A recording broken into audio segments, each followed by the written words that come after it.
Hello, Malangs. I ate a lot during my vacation, and I come to the end.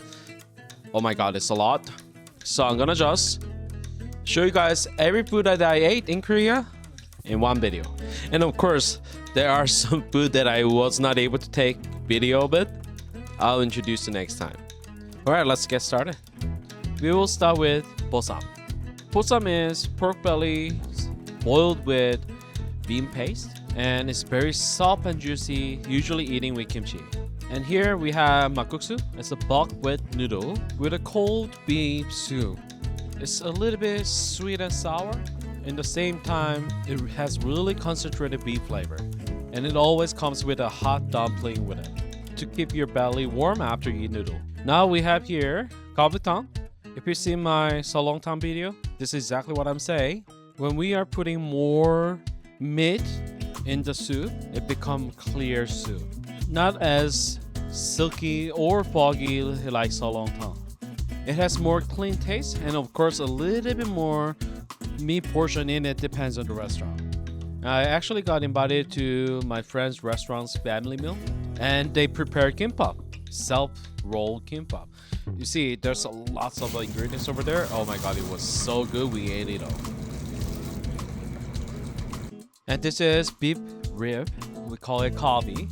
It's marinated with a soy sauce, a little bit sweet, a little bit of saltiness, and it's so soft and good.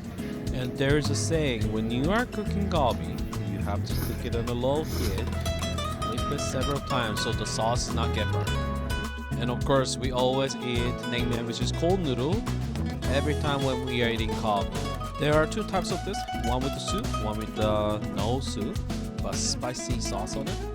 It always gives us that after we eat the oily galbi, and after that we cleanse it with the soup, a little bit sourness, and with a very deep beef flavor in it, and then finish the meal with it. And then of course you have to eat with the galbi. And here we have Japanese family meal. I ordered a burger steak. They call it hanbok. I'm not sure I pronounced that well. How they make it is the same as a hamburger, but it's more like a little bit of a meatloaf style. They add some breading in it, mix it with the egg, and they pour like a hamburger, but they don't press it. You see how juicy they are? And then they usually start with demi-glaze on it, but it's a little more like a toned down demi-glaze. Whenever I try Japanese food, I found that they are more like trying to enhance the original natural flavor of the ingredients rather than covering with lots of sauces or spices. Now we have Korean Chinese. If you haven't seen all my videos on that, this is exactly what I was trying to make. And of course, I cannot compare myself to the chefs who made this for years and years of practice and knowledge they have. It's like so different, so crispy, still juicy inside. Oh my god. And here's a champo. I have to say, this beef champo is really good, but my beef champo also was good. So check it out on my video, how you make beef champo.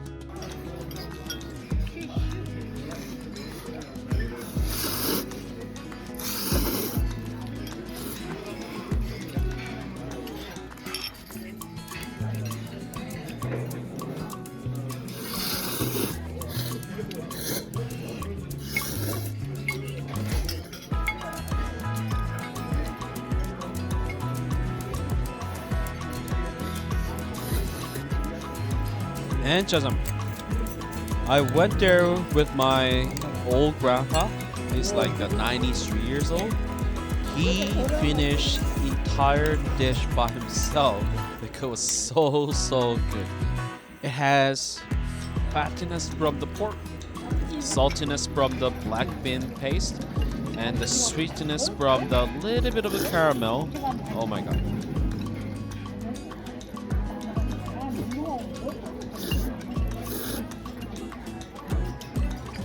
And what we have here is bulgogi.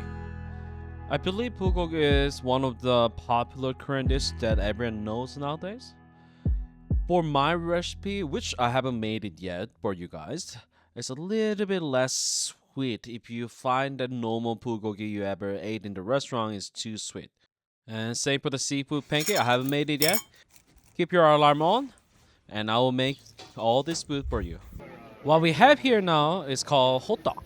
Hot dog is glutinous pancake with some brown sugars and seeds in it, like pumpkin seeds, sesame seeds, sometimes even almonds in it. They put some nuts in there nowadays too. For sure, this is one of the favorite winter snack in Korea. Sundae, this reminds me of my childhood. I always eat this sundae gochi, which is sundae skewer, when I was a kid, like 8, 10 years old, in front of my school.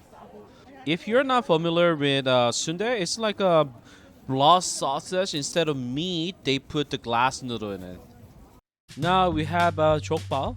It's a pork hog braised with lots of Asian herbs and woods to make the smells go away, to make the collagens and the meat is more tenderizer, and then it's very cheap, very very cheap. And this is one of my favorite dishes that I ate in Korea. It's called sambal. Sam means wrap, ba means rice.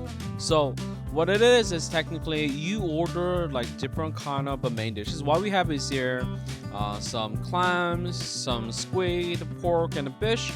And what we do is they have a different types of lettuce that you can wrap it and eat it. Yeah, if you think about it, it's like a taco, right? There's a different type of wrap, different type of proteins. Only difference is you put the rice and the sauce will be fermented bean paste. And then you go from there. You can mix it. You don't have to put the rice. Go try different type of the lettuces with a different type of meat. And here's tango, which is Japanese traditional dessert. I have to say, it looks really good. The taste was not bad. And here's some soft ice cream. I don't want to be rude, but I missed my soft cone from Costco. Again, it looks really, really good. Don't get me wrong. It's like, look at that. It's like a really good picture, right? But taste was just meh. Well, I guess nowadays appearance is more matter than taste.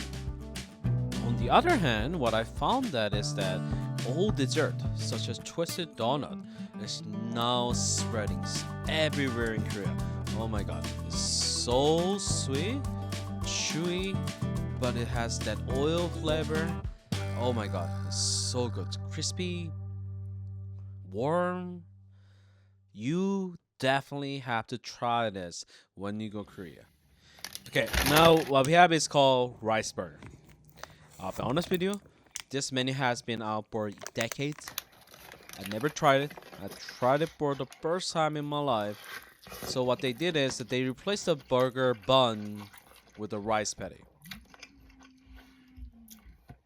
Don't try. Again, no. And here's some pork cutlet burger. The giant pork cutlet is so big.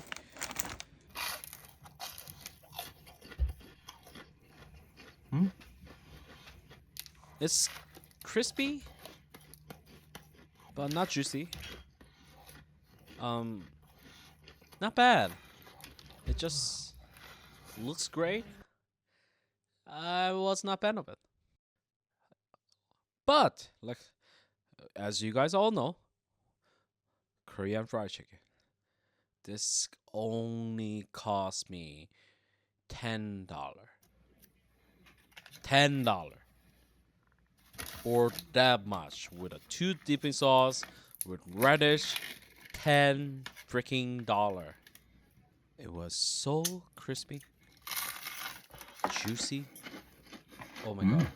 And then the seasoning and the brine was perfect. I noticed that there's a lot of BBQ fried chicken franchise in North America now. If you ask me, are they better than BBQ? No. Golden Olive is still my go-to menu for sure, but it was cheap, and then with that price, you should try it. Silly me. The brand name is Cheongyang Chicken. Unfortunately, I was able to try just the original taste. Next time when I go back, I will definitely try it again with other flavors they have.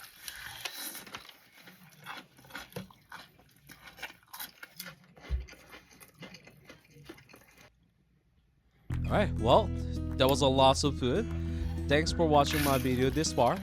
And again, stay tuned. I have a lot of videos still coming. There are a lot of food I'm gonna eat. And also, there are a lot of recipes I haven't tried it yet. If there are anything you want me to make, please leave it a comment. And I'll make sure follow up with you as soon as possible. And what we have here is called halamo. It's a mandarin from Jeju Island. They have so many different type of the mandarin in Korea. For this one, my friend from Jeju Island sent it to me. It was so sweet, and the moment I opened it, the flavor, the scent of the mandarin just spread away.